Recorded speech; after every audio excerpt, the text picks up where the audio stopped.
Are you struggling to make your first 100K or next?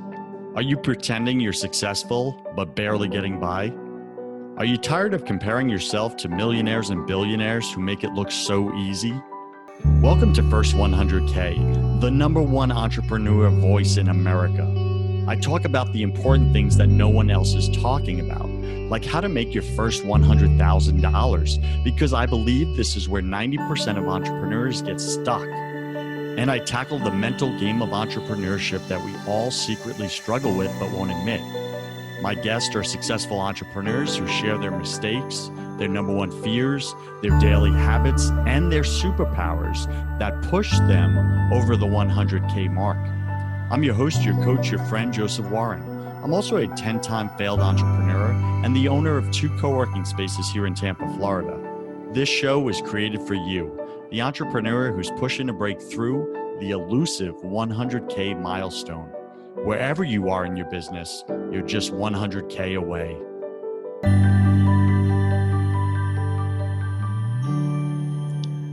Today, my featured guest is Gus Munoz Castro. You can find him at powerisa.com, powerisa.com. Now, his full name is Gustavo, but he goes by Gus for short because he just wants to make your life a little easier, Startup Nation. Now, he's originally from Mexico. He's a former Microsoft senior engineer turned real estate agent, turned inside sales guru. That's what you're all about, right? Startup Nation, you want to make more sales, make more profit.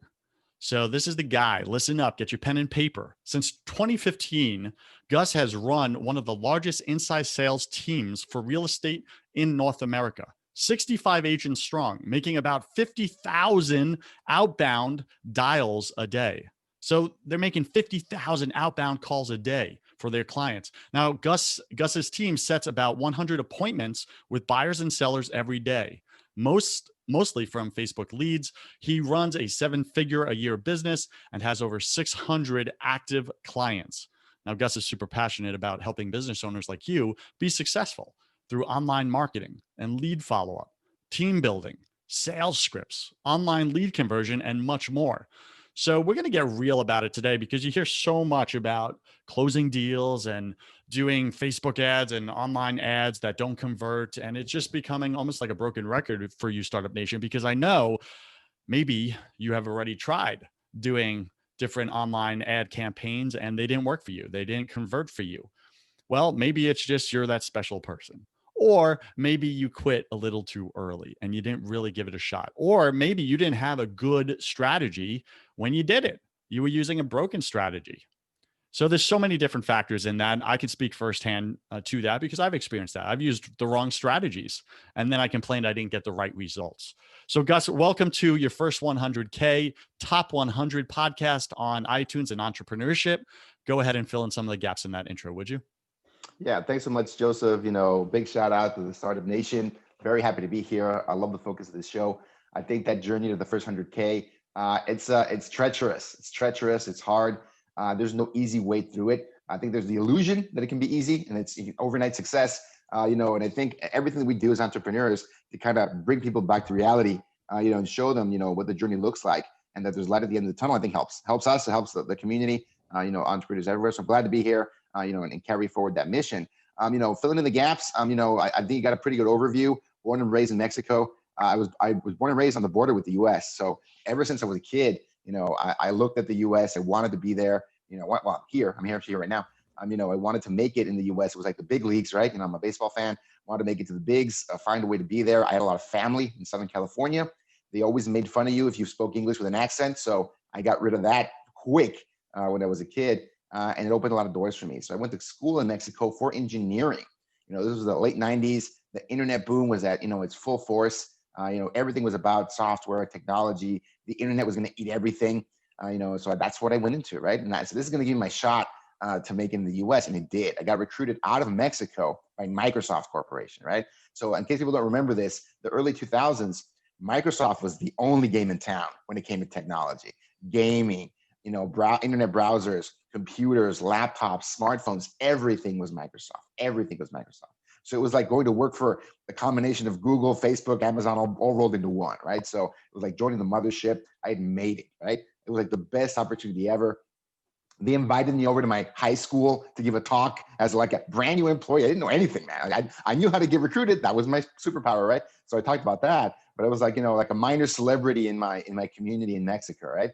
And I moved up to Seattle in 2004, and my wife moved up with me in 2006, and I was set, right? And I remember it's very clearly something my first boss told me in Microsoft, and it stuck with me, even 15 years later. He said, Gus, I don't know if I should be happy for you or sorry for you. I'm like going, what are you talking about? What does that mean? And he goes, because, this is the best job I've ever had, right? And he said, and I'm 50 years old. You're 23 and you're already at probably the best job anyone can have, right? Got to make sure this is what you want, right? Because this is an amazing place to work at, right? Make sure it's aligned with your purpose. I didn't know what that meant at all at 23. I wanted the car. I wanted the house. I wanted the six-figure paycheck. Trips to Las Vegas, trips to Europe, living the lifestyle. I was a kid that grew up in Mexico. We weren't poor by any measure, like in the country of Mexico, but I was, middle class, right? We went to the restaurant and we never ordered appetizers. My parents were teachers, school teachers, right? So it was like being a celebrity for me. But that phrase rang true for me, right? As I progressed in my career, I kind of realized, yeah, this is a great dream. This is a dream job, but it wasn't my dream. I think that is I think we all go through some version of that in our 20s, right? Where we kind of want to figure out, hey, what do I want? Who am I, right? What's my purpose, right? And I think that word purpose, it goes from being meaningless when you're a kid to like realizing this is the most important thing you should think about, right? Like in life, So for me, that journey of not knowing what purpose even meant to realizing that I have to do something more aligned with my purpose was my 20s to early 30s, that period of time. I was at Microsoft and I started to feel the weight of doing something day in and day out that was not aligned with my purpose. And that was, it kind of snuck up on me. It got a little bit harder to wake up in the morning. Got a little bit harder to put in those extra hours at night and on the weekends. And when you're working in high tech software, you put in the hours. You're really well compensated and they expect a lot from you, right? So 60-hour weeks, 70-hour weeks is pretty much the norm. But it got harder to do that, right? I started to realize the folks around me, the ones that came with passion to their job, interest, genuine curiosity in what they were doing, were going to far surpass me, right? They were playing a different game than I was because my passion, my interest was not 100% in what I was doing, right? So I started to realize that, and I got promoted. I became a manager at Microsoft, became a senior engineer. Whereas where a lot of people, where their career starts to plateau, and I could feel it, Joseph, that was where I was going to plateau. And you got to be honest with yourself at some point. Is that okay with you or not? Are you going to do something different, right? Some people plateau in the very first step. Some people plateau in step number 5 or step number 10 on that corporate ladder, right?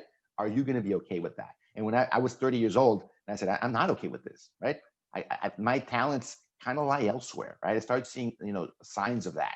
My wife was actually the one that lit the flame, right? She was a spark. She got licensed for real estate in 2008, just as like the economy was tanking, the world was ending. It was the worst economy ever, and she became the rookie of the year in her brokerage with like 8 or 9 deals in the whole year, right? And she was like an amazing performer, and she gave me that first taste of something different, a different kind of life, different kind of profession, different type of career, the self-made entrepreneur, right? The self-driven entrepreneur, solo entrepreneur, path. And it started, I got licensed in 2010, right? And I helped her out nights and weekends in her real estate business. And I was more excited about that, my side hustle, my nights and weekends job, than I was about working in Microsoft, right? And then, I think the thing that really kind of was groundbreaking for me, that kind of made me just put everything into perspective.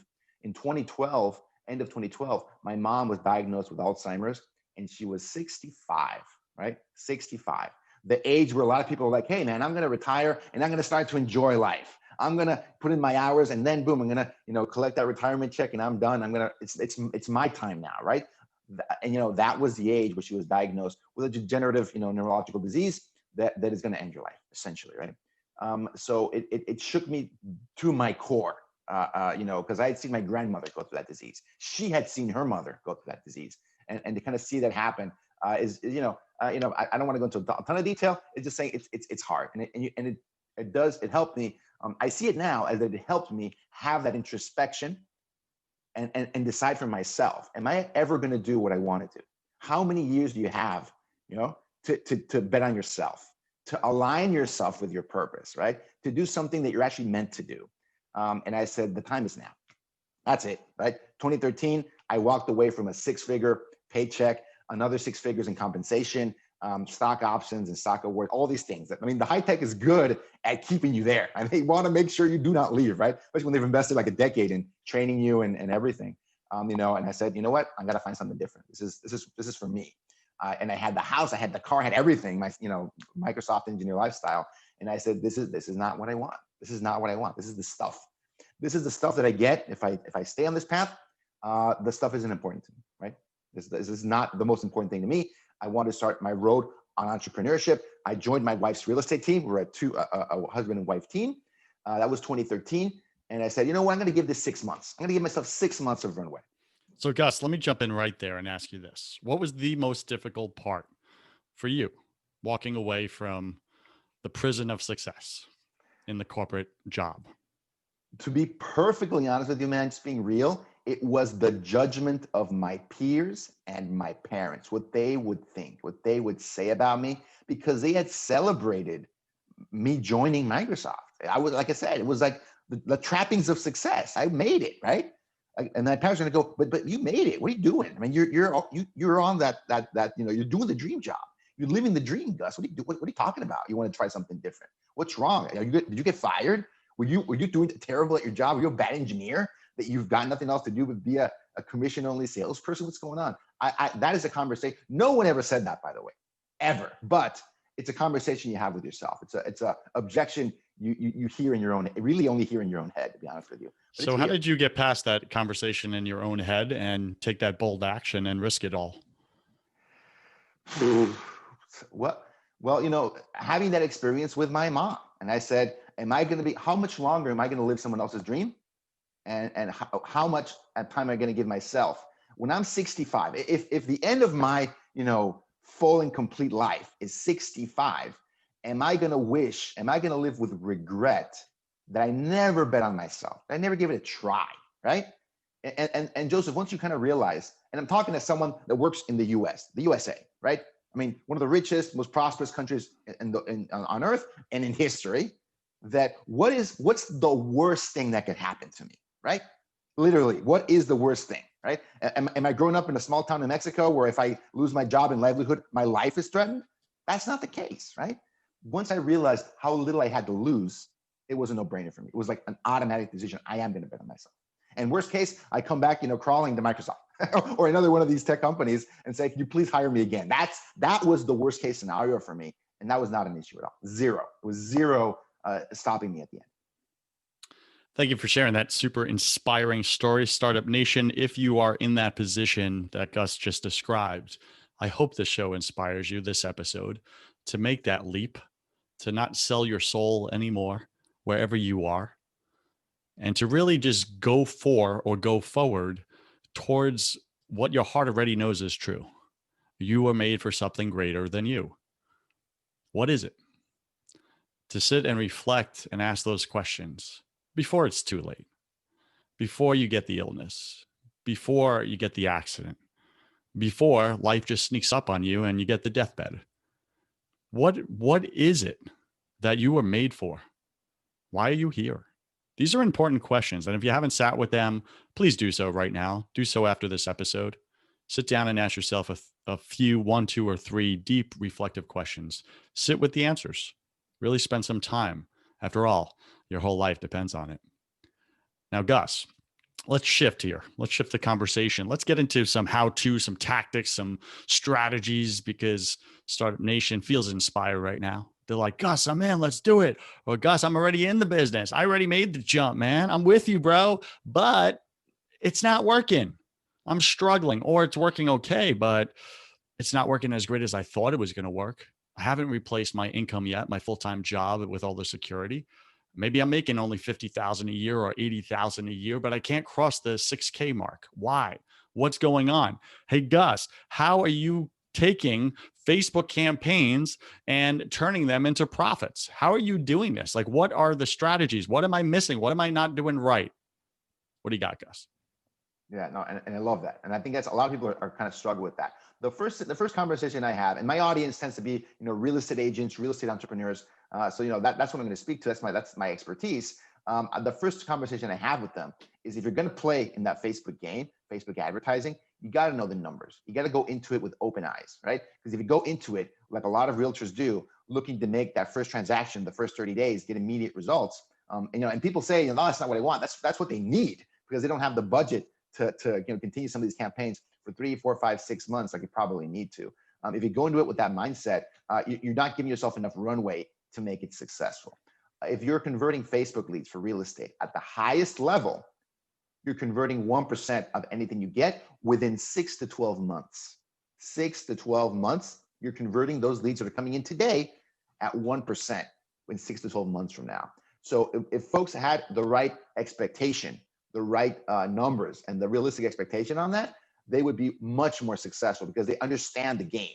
They go into Facebook thinking it's an immediate conversion game, and it's not, right? It is a longer term follow-up and conversion game. And I guess number one thing is understanding the rules of the game. What game are you playing, and understanding the rules? If you compare Facebook leads, let's say the Zillow leads, right? In the real estate world, Zillow's the major player in the portals. People go on there, they look for homes. A realistic expectation at the highest level of converting Zillow leads is 1 out of 10 leads. 1 out of 20 leads is a really good conversion rate to like a signed deal. And the people that do it at the highest level can convert at that. The people that do Facebook at the highest level, it's 1%, maybe 2 or 3%.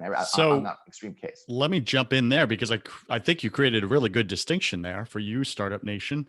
If you're in the real estate space or you're not, right? Say you're just running your service-based business, your coaching business, and you're looking to do online ads, online advertising. Gus just gave you like a very important piece of information. Here's how the game is played on this platform, Facebook, and what to expect. And are you ready? And do you have the budget? And it's a long game. Here's how the game is played on Zillow if you're in real estate, and it's a shorter game with a higher conversion rate. Like, Gus, why do you pick Facebook if it's the longer play and it's a lower conversion rate? Like, what should Startup Nation be considering or asking themselves right now when they're choosing which platform to do their online campaign or advertising? That's a great question. On the surface, the conversion rate is not even close. The conversion rate for Zillow is always going to be higher. It's going to be a higher conversion rate to an appointment, and it's going to be a higher conversion rate to close deal. The difference, and this is a massive difference, is that the Zillow leads are adequately priced to that conversion rate. What do I mean by that? Typical cost, this is my market, Seattle, Washington, in that area. A typical Zillow lead in that area is going to be $250 per lead. Per lead is going to be a cost per lead in the area. And here's the kicker. If you can even find an available zip code. In the area that I service, I did Zillow back in 2013, 2014, and I got a fraction of a zip code, and for Zillow parlance, you get a small exposure in a small area. I realized not enough to really make a dent in my business. It wasn't even available. It wasn't available for me to advertise on, right? So very, very high price and very low availability in the best areas, very low availability. Contrast that to Facebook in that same area, Joseph, same area. I'm comparing apples to apples. $5 cost per lead. And that's high, right? Because Seattle is a high price market. It's a hot market. $5 per lead and immediate availability. I can start tomorrow and generate leads for $5 all day long, right? So the cost per acquisition, right? And this is an important metric. It's not cost per lead. It's not CPM, cost per impressions. It's how much does it cost you to get a deal? How much does it cost you to get a deal signed and get money through the door? For Facebook, in that market, $500, right? $500 in lead spend versus $2,500 in average like Zillow spend. So that's the difference between the two. That's the difference between the two. Cost per acquisition is nowhere near what the cost per acquisition is for Zillow. And I'm not knocking Zillow, by the way. I mean, people make a ton of money off Zillow. People have built their business on it. I mean, I'm not knocking it at all. I'm just saying there's a huge difference, especially if you're starting out in a market like this, because the cost of those Zillow leads has not gone down in a decade, right? It's only inching, upwards. It's not going down. And at some point, they're probably even going to charge you a percentage of your commission. It's not even going to be a fixed fee per lead because the leads are so valuable. So Startup Nation, there you have it. Gus has just revealed the question you should be asking yourself regardless of which online advertising you're looking to do. How do you find the right platform to market your business or service or your product? The answer is to ask yourself, what is my cost per acquisition of a new client, right? Actual close a sale on this platform, Facebook. What's my cost per acquisition on Zillow? What's my cost per acquisition on YouTube if I'm doing videos? And what does that look like? What's my cost per acquisition on Instagram or on TikTok? What is your cost per acquisition? And that looks like work. You got to figure out that, right? You got to sit with that. And if you don't know, then find someone who's crushing it on that platform, reach out to them and ask them the simple question. Hey, listen, I'm just getting going or whatever. You're rocking it. You're amazing. Do you got 5 minutes? I just want to ask you a question. Maybe you can help me, like just opening up a dialogue with someone. And you never know, they might just say yes and you caught them at the right time. And they may answer that question and be like, well, here's my cost per acquisition, for marketing on this platform. Immediately you got that answer. You just saved yourself 6 months to a year of expense and research, right? So just a little hack. Relationships are great hacks.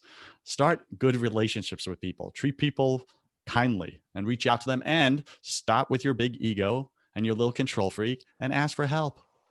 Ask for help. I've asked for help so many times in my career, and I had to put my ego aside and not care what I looked like. But you know what? I got the help. People said yes. Gus, what do you want to say to that? Anything I left out there? No, 100%. And here's another hack. Podcasts. That's another great one, right? Especially, podcasts are going to promote that kind of raw, be keeping it real, not the glossy, polished, PR. I mean, if you find that kind of a solution like the podcast you have here, Joseph, which is great, that's another hack, right? Find someone you admire, find someone that's in your same space, and hey, what's this guy going to say? What's he going to reveal? What are those nuggets of knowledge they want to do? Because you want to come on these shows and deliver massive value. It's a great opportunity. I do it all the time. Podcast is one of my favorite research tools, and that's how I found you. And I found a lot of people, and networking opportunities and entrepreneurs. That's another nugget for folks. I think podcast is a great way to find out those nuggets.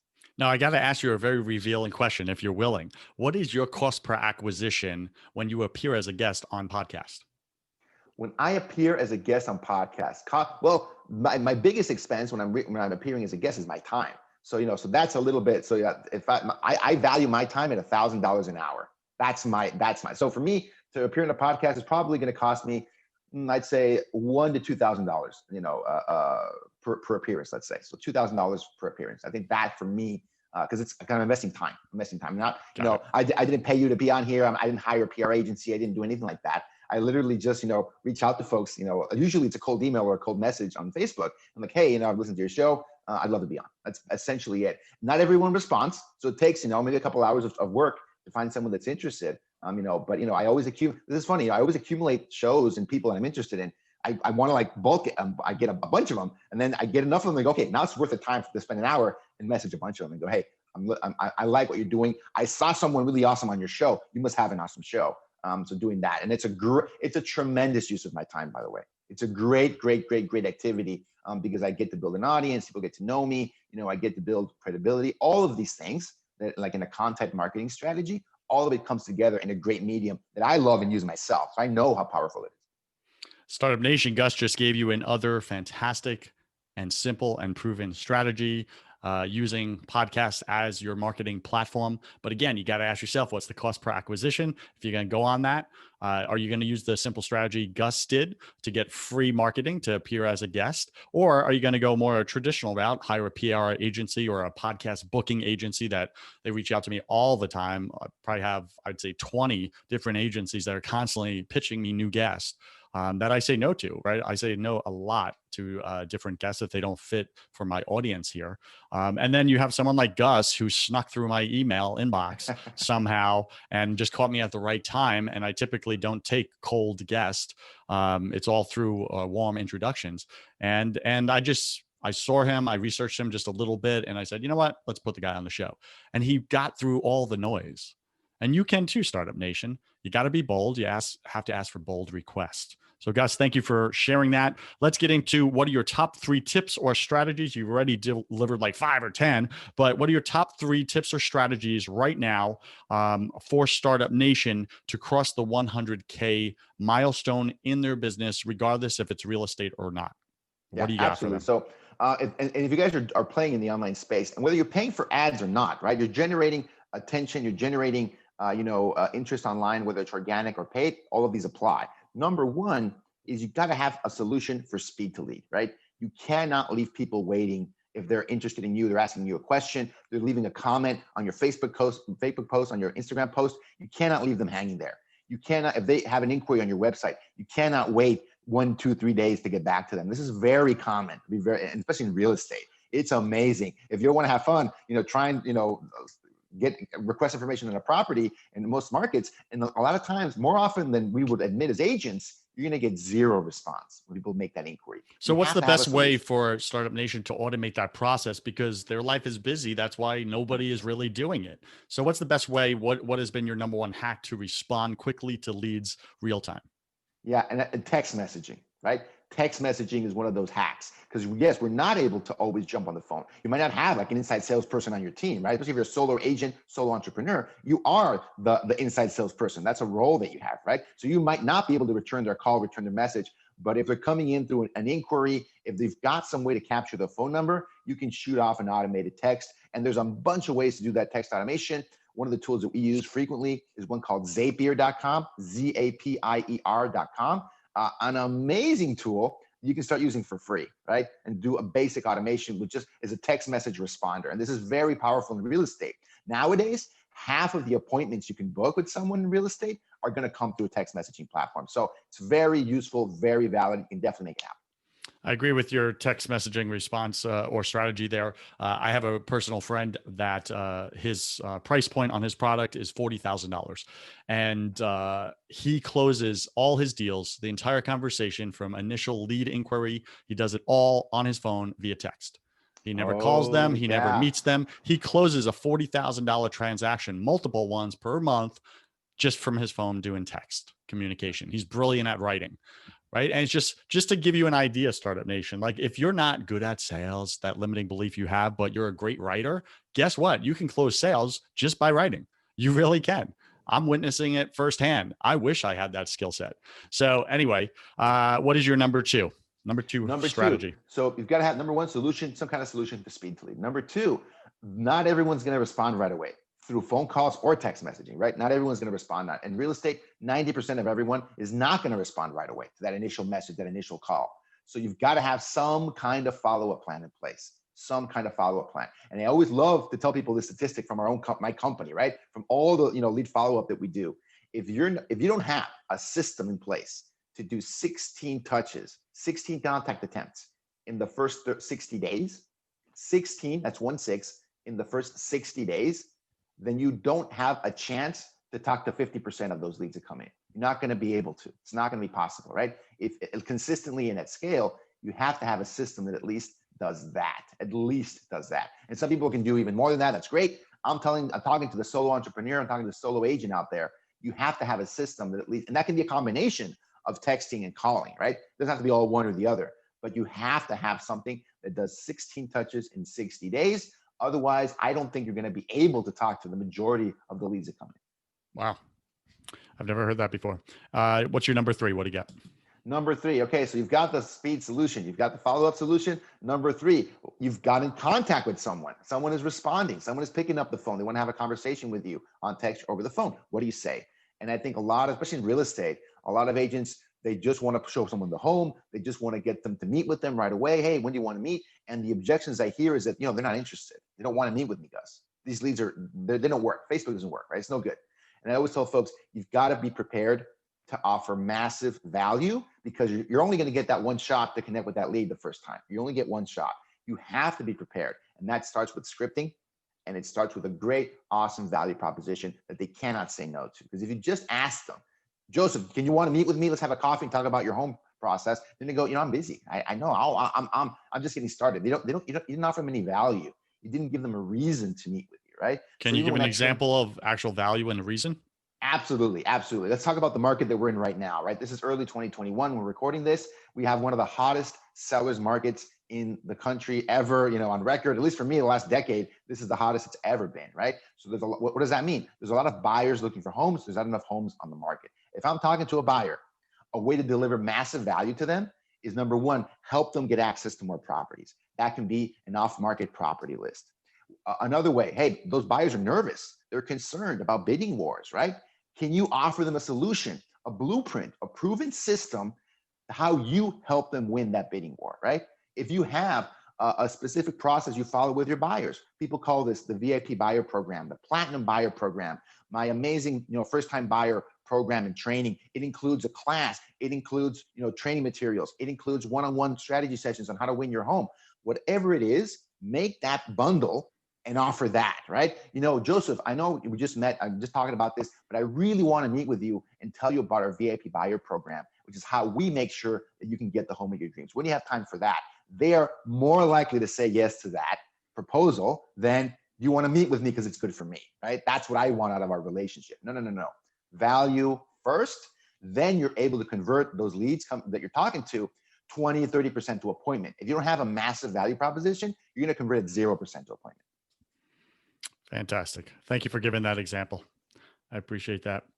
Okay, so before we go to my favorite part of the show here, we are speaking with Gus Castro. You can find him at powerisa.com, powerisa.com. And he is creating massive value on this show for you, Startup Nation. I know that you're vigorously taking notes right now. And if you can't keep up with the speed at which we talk, then hit the replay button on this episode, listen again, and make sure you write this down. Anything you write down when you take your notes, 80% more likely to retain in your memory. So always take notes when you listen to this show. Gus, welcome to my favorite part of the show. Welcome to the Hustle Round. I'm going to ask you 10 quick fire questions. You'll have about 3 seconds to answer each. Don't overthink it. It's just for fun. Are you ready, sir? Go for it. What is your favorite thing about jumping ship from the corporate prison into entrepreneurship? Freedom. What is your least favorite thing? Paychecks. What are you most afraid of, sir? Failure. Yeah. I believe we're all struggling with something at any given moment of our life, just part of being human. What are you currently struggling with, either professionally or personally? Building the best possible team. Yes, that's always a challenge. What did you spend way too much time doing this past year? Mobile gaming. Jeez, got it. Mobile gaming. What secret fear do you have about people? Trust, right? Yeah. Yeah, they're untrustworthiness. What do you wish you had learned sooner in business? Profit, focusing on profit.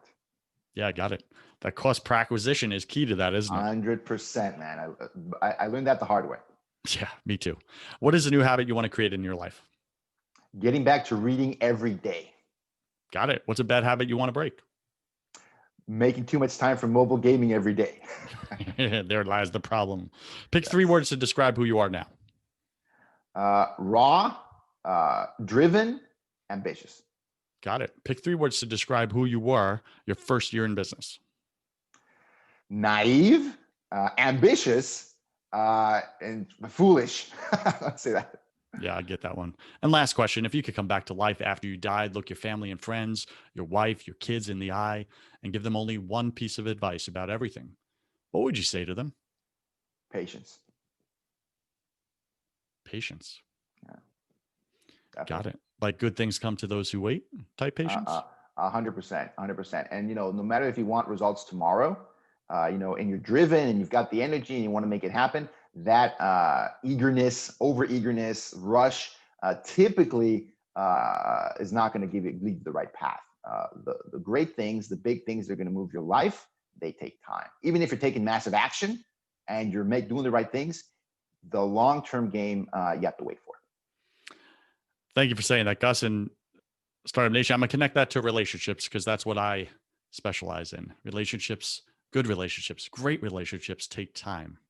You got to invest in them. They take time. Many people, they enter marriage and after 2 or 3 years, they pass through the romantic stage and it wears off. And then they're like, I'm falling out of love with this person. Who the heck are they? No, you're actually just moving into the next stage of relationship, which is learning to really love the person with their flaws, like to really stand in your commitment that you made to them, to grow. It's kind of like when you place a Facebook ad and after a month, you're like, this ain't working. That's it. I'm out. And then what do? We get divorced and then we do it all over again. instead of just sticking with it, like Gus is saying, and waiting for the big payoff. So if you're in that place in any of your relationships, well, welcome to humanity. Many of us are. I can help you through it, and I can help you to deepen those broken relationships, to restore them, to heal them, and to get that person back in your life that you wish that you could have that loving relationship with. Go to josephwarren.net, sign up for a call with me if you like, and I could tell you how to do that. And Gus, any final wisdom? What's the one thing you want my listeners to know about making their first 100K this year? Number one is, I mean, if you're in that corporate lifestyle, if you're thinking of making the plunge, just realize how little you have to lose and bet on yourself and have the courage to do it. The biggest regret you're going to have in the future when you're an older person, you can't do that anymore, it's not going to be that you failed. Trust me that that's not going to be the regret. It's never having tried. It's never having tried. That is always, and I think, and I think about that every single day, Joseph, 100%, right? If I fail, if I go back to being an employee, a high-paid, woe is me, a high-paid employee, if this business does not work out, if things change, in the future, what's going to matter the most to me? That I gave it a shot, right? That I was there, and or that I could have been a contender, right? That I could have been, I bet I would have made it. You never knew, you never know, and you don't want to live with that kind of regret. It's always better to bet on yourself, give it a try, give it your all 100%, than live with that doubt. I agree completely. What's the best way for Startup Nation to get in touch with you if they so choose? What do you got for them? PowerISA.com is the best way to kind of reach out to me, and also on Facebook. I'm very active on Facebook. You can look for Power ISA within Facebook. I'm going to pop up. My free Facebook group is going to pop up. I would love to continue the conversation there with folks if they'd love. And what value would they get if they sign up for your Facebook group, your free Facebook group? Yeah, we're always talking about marketing masterminds. We're always talking about latest Facebook strategies, conversion strategies, and I always, jump in, have experts come into the group and talk to them about what's working within Facebook, Instagram, Google, and everything. Fantastic. Startup Nation, go get that. Jump in. Get all those strategies. Gus is offering it for free. All right. You can find him at powerisa.com. Gus, thank you for being on your first 100K. I wish you God's love, peace, and joy in your life, sir. Thanks so much. Appreciate it. Startup Nation, you cannot show up authentically in your business without building faith in your business. If you want to have that conversation on the faith side of things, go check out my other podcast called Broken Catholic. On that show, I interview all different guests about why the world isn't working right now. Plus, I tackle unspeakable topics that you may secretly struggle with, but won't admit. We got to get your faith right to get your business right. Go to brokencatholic.com. I'm Joseph Warren, and you were made for greatness. So stop being a wuss and start being a winner. Have a blessed day, and I'll see you right back here next week.